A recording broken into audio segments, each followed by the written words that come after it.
जैसे ही मनमीत को पता चला कि सिमरन ही वो सिम्मी थी जो शशांक के बचपन का प्यार थी, इतना ज्यादा शॉक हो गया कि उसे लग रहा था जैसे उसका दिमाग ही फटकर कहीं बाहर गिर गया था। वो तुरंत भागकर शशांक के पास गया और उससे एक्सप्लेनेशन की डिमांड करने लगा। ये तो ये तो बिल्कुल इम्पॉसिबल है, मनमीत ने शशांक की स्टोरी सुनने के बाद कहा। इसके बाद वो आगे कहने लगा, ये तो बिल्कुल परियों की कहानियों जैसा है। ऐसा कहते हुए वो शशांक से दूर हटने लगा। इसके बाद वो शशांक से कहने लगा, क्या तुम्हें उसकी स्टोरी के बारे में भी पता है? वो थोड़ी सी डार्क है। मेरा मतलब है कि वो एक चालबाज बिजनेस वुमेन है। क्या तुमने उसके बारे में अपनी रिसर्च की है? उसने यूरोप और साउथ अमेरिका में जबरदस्ती बहुत सारे बिजनेस एक्वायर किए हैं। मैंने सुना है कि मल्होत्रा इंडस्ट्रीज के मॉल्स भी जो उसने एक्वायर किए थे वो उसने फोर्स के थ्रू ही किए थे। वो बिजनेस की दुनिया में एक लालची और शहरी पर्सनालिटी के तौर पर जानी जाती है। तुम्हें इस मामले में ज्यादा सोचने की जरूरत है। मैं एक बिजी आदमी हूँ, मुझे इस तरह डिस्टर्ब करना बंद करो, शशांक ने कहा। इस समय उसकी आंखें पूरी तरह अपने लैपटॉप पर फोकस की हुई थी। तो तुम्हें पता था और तुम इस बात को लेकर बिल्कुल ठीक हो। मेरा एक फ्रेंड यूरोप में रहता है और उसका कहना है कि सिमरन एक बहुत ज्यादा कोल्ड हार्टेड पर्सन है। उसे लोगों को मैनिपुलेट करके अपनी चालें मनवाने के लिए जाना जाता है। तुम्हें क्या लगता है कि वो अपने बारे में जो कुछ भी कह रही है वो सब सच है? जब शशांक ने उसकी बात का कोई जवाब नहीं दिया तो मनमीत अपनी बात आगे कंटिन्यू करते हुए कहने लगा, तुमने एक बहुत ही डरावनी औरत के साथ शादी की है शशांक। तुम्हें बहुत केयरफुल रहना पड़ेगा। तो क्या हुआ अगर उसने तुमसे शादी के लिए हाँ कह दिया था? तो इसका मतलब ये नहीं है कि उसे तुमसे कुछ चाहिए नहीं। उसे जो कुछ भी चाहिए हो वो ले सकती है, शशांक ने एक आवाज में आंसर करते हुए कहा। इसके बाद वो आगे कहने लगा, वो उस हर चीज को ले सकती है जो मेरी है। उसका मेरी हर चीज पर हक है। आह, मनमीत पूरी तरह से स्पीचलेस हो चुका था।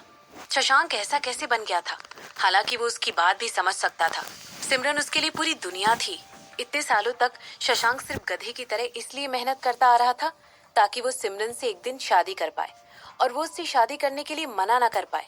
और अब जब वो ऑलरेडी उससे शादी कर चुका था तो सिमरन को खुश रखने के लिए सब कुछ करेगा। जो टैबलॉइड्स और ऑनलाइन वेबसाइट इस बात का अंदाजा लगा रही थी, उन दोनों ने ऑलरेडी शादी कर ली है, मगर इस बात का कोई कंफर्मेशन नहीं था। वो अभी तक पूरी तरह सच नहीं जान पाई थी। क्या तुम इसके बारे में जल्द ही एक अनाउंसमेंट करने की प्लानिंग कर रहे हो? मनमीत ने पूछा। अब सिमरन और शशांक दोनों ही अपने अतीत में दुश्मनों की फौज खड़ी कर चुके थे। लोग बस उनकी सी गलती करने का वेट कर रहे थे ताकि उस पर पोक करके वो मजे ले सके। मनमीत को इस बात की भी चिंता थी कि हो सकता है कुछ लोग इस अपॉर्चुनिटी को यूज करके उन लोगों के लिए मुसीबत खड़ी करें। शशांक ने इस बात का जवाब देते हुए कहा, मुझे हमारी मैरिज के बारे में सबको बताने का कोई पॉइंट नहीं दिखता है। मनमीत ने शशांक की बात पर हाँ में सिर हिलाते हुए कहा। इसके बाद वो आगे कहने लगा, तुम्हारी बातें सुनकर तो तुम मुझे बहुत ही ज्यादा नेक बंदे जैसे लग रहे हो, मगर मुझे तुम्हारी असलियत अच्छी तरह पता है। क्या उसने तुमसे ऐसा कहा है कि तुम्हें शादी के बारे में किसी को नहीं बताना है? मुझे पता है कि तुम कभी भी कुछ ऐसा नहीं करोगे जिसकी वजह से सिमरन तुमसे नाराज हो जाए। मुझे एक बात बताओ, 1 से 10 के बीच में तुम अपने आप को जोरू का गुलाम होने के लिए कितने नंबर दोगे? तुम अभी भी कितनी ज्यादा बातें करते हो ना? शशांक ने तुरंत अपनी सीट से उठकर अपने फ्रेंड की तरफ अपनी पीठ करते हुए कहा। इस समय वो खड़े होकर सिमरन की कंपनी के साइन को देख रहा था। इसके बाद वो आगे कहने लगा, हमारी रिलेशनशिप सिर्फ हमारी है। मुझे नहीं लगता कि हमें दुनिया को इस बारे में कुछ भी बताने की जरूरत है। जो चीज इम्पोर्टेंट है वो ये है कि सिमरन ऑलरेडी मेरी हो चुकी है और मैं उसका हो चुका हूँ। दूसरे लोगों की ओपिनियन हमारे लिए मायने नहीं रखती है। ठीक है, तो ये वाकई में एक और एक 11 हो जाने वाली जोड़ी है। ऐसा कहते हुए मनमीत ने एक जोर का ठहाका लिया और अपनी सीट से उठकर खड़ा हो गया। इसके बाद वो आगे कहने लगा, खैर अगर यही है तो यही सही। मैं अब यहाँ से जाता हूँ और अब दोबारा तुम्हारे घर पर आने के लिए मैं अवॉइड ही करूंगा। मुझे डर है कि तुम्हारी वाइफ अगली बार मुझे जरूर जहर दे देगी। अगर मुझे तुमसे कोई जरूरी बात करनी होगी तो मैं तुम्हें कॉल करूंगा। शशांक ने अपना सिर हिलाया और इसके बाद अपनी पॉकेट में अपने हाथ डालकर खड़ा हो गया। ओह, बाय द वे, तुम्हारी माँ की डेथ एनिवर्सरी आ रही है। क्या तुम शिकागो जाओगे? मनमीत ने पूछा। शशांक और मनमीत दोनों तरफ से साथ थे।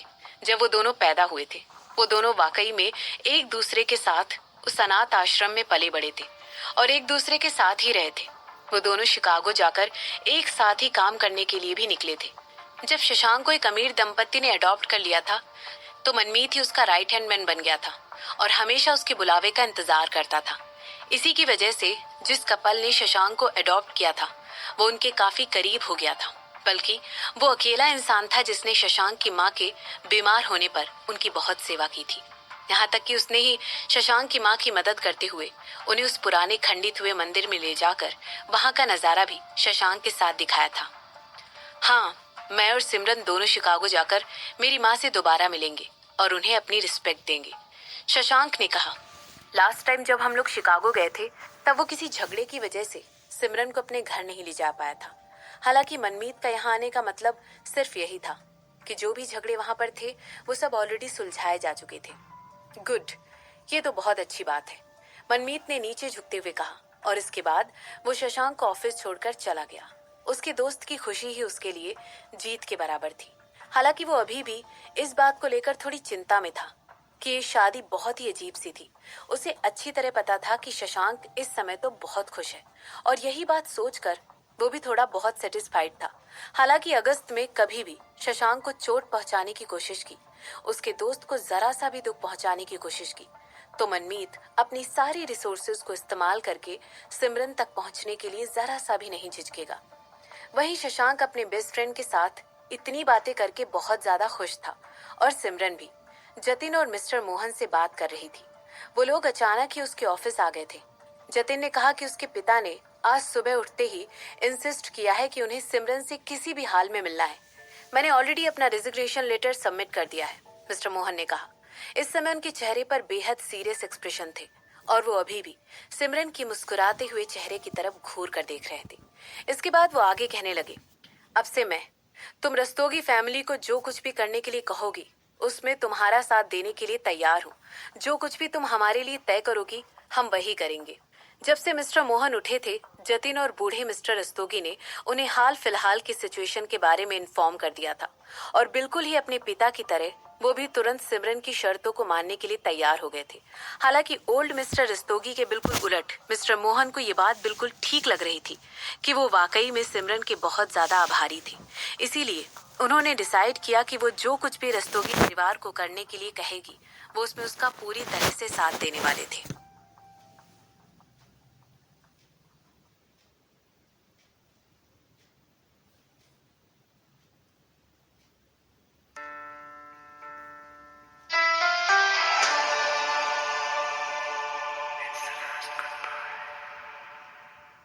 वो फूल क्या तुमने वो शिफाली के लिए भिजवाए थे? सिमरन ने पूछा। उसने मिस्टर मोहन के पहले कहे गए स्टेटमेंट को पूरी तरह से इग्नोर कर दिया था। हाँ, मैंने भेजे थे, जतिन ने कन्फेस करते हुए कहा। इसके बाद वो आगे कहने लगा, हम लोग मैं पहले हॉस्पिटल गया था और मुझे पता चला था कि वो ऑलरेडी चेकआउट कर चुकी है, इसीलिए मैंने उसके लिए फूल भिजवा दिए थे। चाहे कुछ भी हो जाए, शिफाली फिर भी मेरी बहन है। सिमरन ने नोट करते हुए कहा। इसके बाद वो आगे कहने लगी, मैं राजवंशी फैमिली के पास जाना चाहती हूँ जो कि उदयपुर से बाहर रहते हैं और यही वजह है कि मैं चाहती हूँ कि आप लोग मेरी साइड रहें। ऐसा कहते हुए सिमरन ने अपनी बात डिक्लेयर कर दी थी और वो एग्जामिन कर रही थी कि मिस्टर मोहन इस बारे में क्या कहना चाहते हैं। इसके बाद उसने जतिन की तरफ देखा। अगर सच कहा जाए तो शिफाली बिल्कुल अपने पिता की तरह लगती थी। यहाँ तक कि उसे ये भी लग रहा था कि जतिन और शिफाली दोनों एक दूसरे के जुड़वा थे। मैंने ऑलरेडी ये बात गेस कर ली थी, मिस्टर मोहन ने कहा। इसके बाद ऐसा कहते हुए उन्होंने सिमरन को एक फोल्डर पकड़ा दिया और उससे उस फोल्डर को खोलने के लिए कहा। सिमरन ने तुरंत अपनी आईब्रो उठाते हुए उस फोल्डर की तरफ देखा और फिर धीरे से उसे खोलने लगी। इस फोल्डर में वो सारी चीजें हैं जो हमें राजवंशी फैमिली के बारे में पता है। मुझे पता है मुझे तुम्हारे साथ ये फोल्डर शेयर नहीं करना चाहिए क्योंकि इस फोल्डर में गवर्नमेंट के द्वारा की गई सारी रिसर्च है, मगर मुझे लगा कि इसके जरिए तुम उनसे आसानी से डील कर पाओगी। ऐसा कहने के बाद उन्होंने जतिन की तरफ देखकर सिर हिलाया और आगे कहने लगे, राजवंशी फैमिली की इन्फ्लुएंस उदयपुर में इतनी भी बड़ी नहीं है, लेकिन जिस जगह से वो बिलोंग करते हैं वहां पर उनके हुक्म का इक्का चलता है। उनके पास बहुत सारे मॉल हैं, हॉस्पिटल हैं और अब वो कंस्ट्रक्शन की लाइन में उतरने के बारे में भी सोच रहे हैं। उन लोगों की जड़ें पूरी तरह से हरियाणा में बसी हुई थी। इसके बाद जतिन ने बात को आगे बढ़ाते हुए कहा, राजवंशी फैमिली के सबसे बड़े मेंबर बहुत ही ज्यादा चालाक आदमी है और वो अपने दुश्मनों के सामने बेवकूफों जैसा बनने की एक्टिंग करते हैं और उन्हें ये दिखाते हैं कि वो बहुत ही कमजोर हैं। गवर्नमेंट बहुत सालों से उन लोगों के ऊपर मॉनिटरिंग करती आ रही है और इसके जरिए ये पता चला है कि वो लोग ब्लैक मार्केट से भी ताल्लुक रखते हैं। हालांकि उनके बारे में, उनकी इन सारी इलीगल एक्टिविटीज के बारे में, जो भी वो इतने सालों से करते आ रहे हैं, हमें कभी भी कोई सबूत नहीं मिल पाया था और इसीलिए ये बात कभी पूरी नहीं हो पाई कि उनका ताल्लुक ब्लैक मार्केट से है। मिस्टर राजवंशी को अपने दुश्मनों के साथ चालें खेलना बहुत पसंद है। हमें लगा था कि 4 साल पहले मिस्टर राजवंशी अपने एक दुश्मन के खिलाफ चले गए थे और इसी वजह से उनकी कंपनी को अपने सबसे कम शेयर पॉइंट पर आना पड़ा था और मार्केट में उनके शेयर के दाम काफी गिर गए थे। अच्छी बात तो यह है कि वर्मा इंडस्ट्रीज के मिस्टर वर्मा ने उन्हें बचा लिया। इस समय स्कारलेट सिटी के सबसे बड़े शेयर होल्डर मिस्टर वर्मा ही हैं और बोर्ड में उनका एक अपना रिप्रेजेंटेटिव भी है। ऐसा कहते हुए जतिन ने एक चुप्पी ली और सिमरन की तरफ घूर कर देखने लगा। और क्या? सिमरन ने तुरंत पूछा। जतिन की टोन से आसानी से बता सकती थी कि वो इस समय उसे कुछ बताने में भी झिझक रहा था। वो इस बात को लेकर यकीनन नहीं कह सकता था कि क्या उससे अपनी बात आगे कंटिन्यू करनी चाहिए थी। हमें यकीन है कि ये खतरनाक दुश्मन इतना ज्यादा भयंकर हो गया था कि इसने स्कारलेट सिटी को दिवालिया होने की कगार पर पहुंचा दिया था। यहाँ तक कि मिस्टर वर्मा को भी। जतिन ने अपनी बात को आगे बढ़ाते हुए कहा, आगे कंटिन्यू करो। सिमरन ने कहा। सिमरन को पता था कि उन दोनों आदमियों के लिए इस तरह हेरिटेज करना बिल्कुल नॉर्मल था, क्योंकि वो लोग जानते थे कि शशांक उसका पति है। ये बस उस बात का एक्सप्लेनेशन है जो हमें लगता है कि वो हो सकता था। हमें अच्छी तरह पता है कि मिस्टर वर्मा मार्केट को उलट पुलट कर रखने में बहुत ही माहिर है। अगर उन्हें कोई कंपनी चाहिए तो वो उसे आसानी से दिवालिया होने की कगार पर पहुंचा सकते हैं और वो ऐसा इसलिए करेंगे ताकि वो उस कंपनी के शेयर खरीद सके और उस कंपनी के सबसे बड़े शेयर होल्डर बन जाए। और यही बात इस बात का एक्सप्लेनेशन भी है कि मिस्टर और मिसेस राजवंशी दोनों ही मिस्टर वर्मा से बहुत डरते भी हैं। जतिन ने आगे समझाते हुए कहा, अच्छी सोच है। सिमरन ने कहा। सिमरन को भी इस बात पर पूरा यकीन था कि शशांक ही वो इंसान है जिसने स्कारलेट सिटी को दिवालिया करवाया होगा और इसके बाद उसे खरीद लिया होगा। सिमरन को लगने लगा था कि उसके हस्बैंड की जरूर एक चालाकी वाली साइड भी है जिसे वो हमेशा उससे छुपा कर रखता है। अंदर ही अंदर इस बात को सोचकर सिमरन मुस्कुरा रही थी। मिस्टर वर्मा के शेयर खरीदने के बाद ही उनकी राजवंशी परिवार की बेटी के साथ एंगेजमेंट की अफवाह उड़ने लगी थी। ऐसी बात हो रही थी कि राजवंशी फैमिली की बड़ी बेटी के साथ उनकी एंगेजमेंट हो रही है और ये खबर सारे टैबलॉइड्स और वेबसाइट पर अवेलेबल थी। हमें इस बात का यकीन था कि हो ना हो ये जरूर मिस्टर राजवंशी का ही काम है, ताकि वो मिस्टर वर्मा को इम्प्रेस करके अपनी बेटी से उनकी शादी करवा सके और इस तरह अपनी रेपुटेशन को बचा सके। जाहिर सी बात है, मिस्टर वर्मा ने इस अफवाह को एंटरटेन नहीं किया और मीडिया के इतने सारे अलार्म्स और एजम्पशंस के बावजूद भी चुपचाप अपनी दुनिया में खोए रहे। उन्होंने इसके खिलाफ कोई भी एक्शन लेने की नहीं सोची। जतिन ने सिमरन को बताया, मैं तो ये जानकर हैरान हूँ कि तुम्हें राजवंशी परिवार के बारे में इतनी सारी इन्फॉर्मेशन कहाँ से पता चली। सिमरन ने कहा। अभी भी उसकी नजरें फाइल पर थी। ये एक ऐसी इन्फॉर्मेशन थी जो कि सिमरन भी ढूंढने में नाकाम रही थी और ऐसा इस वजह से हुआ था क्योंकि हरियाणा में उसके रिसोर्सेज बहुत ही लिमिटेड थे। हालांकि अब चीजें बहुत बदल चुकी थी और अब रस्तोगी परिवार उनके लिए काम कर रहा था। हम लोगों ने उन पर कब से नजर रखी हुई है। हमें ऐसा करते हुए बहुत लंबा समय बीत चुका है, मिस्टर मोहन ने कहा। इसके बाद वो आगे कहने लगे, जब से जानकी ने ये शहर कुछ दिनों पहले ही छोड़ा है, हमें अंदरूनी खबर मिली थी कि वो जर्मनी से है और अपनी दूसरी बेटी पद्मनी राजवंशी से मिलने गई है, मगर हमने इस बात का जरा सा भी यकीन नहीं किया। जैसे ही सिमरन ने अपना सर उठाया और उसकी तरफ देखने लगी, मिस्टर मोहन अपनी बात आगे कंटिन्यू करते हुए कहने लगे, पहली बात तो ये कि पद्मनी राजवंशी की अपने माँ बाप से ज्यादा अच्छी रिलेशनशिप नहीं है। मिस्टर और मिसेस राजवंशी हमेशा ये सोचते आए हैं कि पद्मनी का प्रोफेशनल डांसर होना वक्त की बर्बादी है। इसके अलावा जानकी कभी भी इससे पहले अपनी दूसरी बेटी से मिलने नहीं गई थी। और तुम्हें इस बात का यकीन है कि वो हमेशा से किसी चीज से भागती हुई आई है? सिमरन ने पूछा। उसे कहीं ना कहीं इस बात का अंदाजा था कि जानकी को शशांक और गिरीश की चालों के बारे में पता चल गया था।